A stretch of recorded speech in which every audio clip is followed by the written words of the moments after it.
আজ বৃহস্পতিবার, একটা রোদ ঝলমলে সকাল।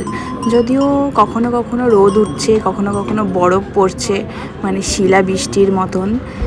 দাঁড়ান আপনাদেরকেও দেখাই, কি যে ভালো লাগছে। চারিদিকটাতে গুড়ি গুড়ি গুড়ি গুড়ি বরফ পড়ছে, মনে হচ্ছে যেন সেই শোলার বল পড়ছে। এত ভালো লাগছে না, কি বলবো। ছোট ছোট গোল গোল গোল গোল বরফ। দাঁড়াও হাতে তুলে দেখাই।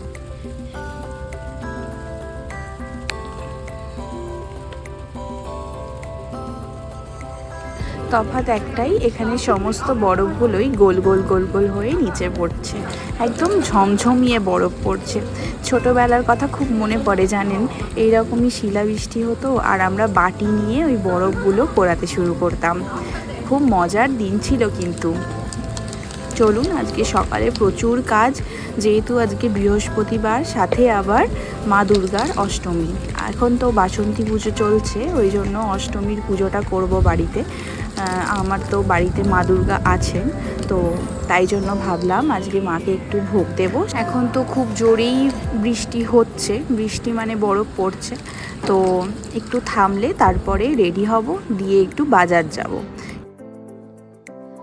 চলো, রেডি হয়ে নিয়েছি, এবার একটুখানি যাব ওই বাড়ির অপোজিটে বা সামনের একটা বাজারে। তো কিছুই না, খালি জামাটা পরেছি স্নান করে।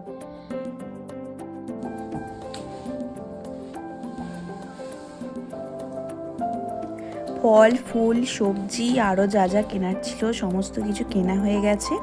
তো এবার যে সমস্ত ফলগুলো কিনেছি ওইগুলো একটুখানি ধুয়ে আলাদা করে রাখবো। আজকে ভেবেছি সমস্ত ফল কেটে দেব না। এখানে আমি সবজি কেটে নিয়েছিলাম আলু, ভিন্ডি, বেগুন, পটল, ফুলকপি, এই সমস্ত।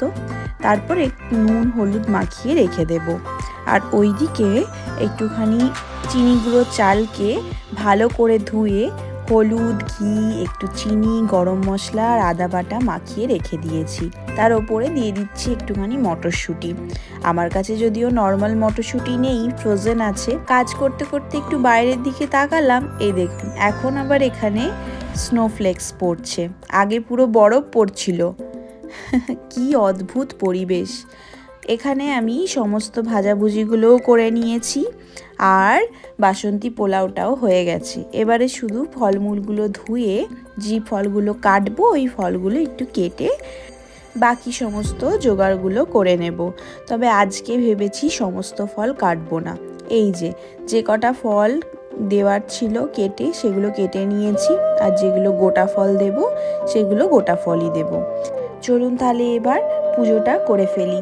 পুজোর সমস্ত কিছু আমি ভিডিও করতে পারিনি, যেটুকু করার ওটুকুই করেছি। এই গোলাপগুলো ছাড়াও আমি কিছু অন্য ফুলও এনেছি, তো ওই জন্য ভাবলাম এই গোলাপগুলো দিয়ে পুজো করব না, এটা একটা ভাসে জল দিয়ে মা দুর্গার সামনে রেখে দিই। সবসময় যে ঠাকুরের চরণে দিলেই পুজো করা হয় তা নয়, উৎসর্গটাও মেন। ডাঁটগুলো আলাদা করে দিয়েছি, এবার এটাকে একটা ফুলদানিতে রাখবো।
পুজো তো কমপ্লিট হয়ে গেছে, তবে ঠাকুরের ফল কাটার সময় একটা জিনিস লক্ষ্য করলাম।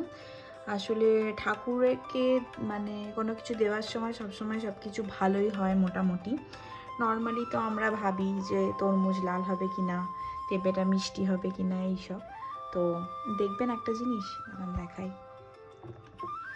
এই যে একটা বেবি তরমুজ এনেছিলাম, ওইটাই কেটেছি, তো এই দেখুন পুরো লাল টকটকে লাল একেবারে।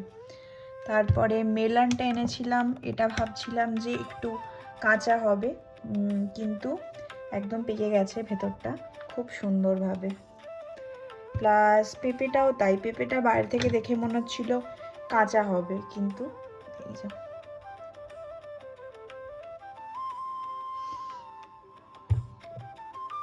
চলুন এখন তাহলে ভিডিওটা এটুকুই, আবার দেখা হবে নেক্সট একটা ভিডিওয়। সবাই ভালো থাকবেন, সুস্থ থাকবেন, এখনকার মতন বাই।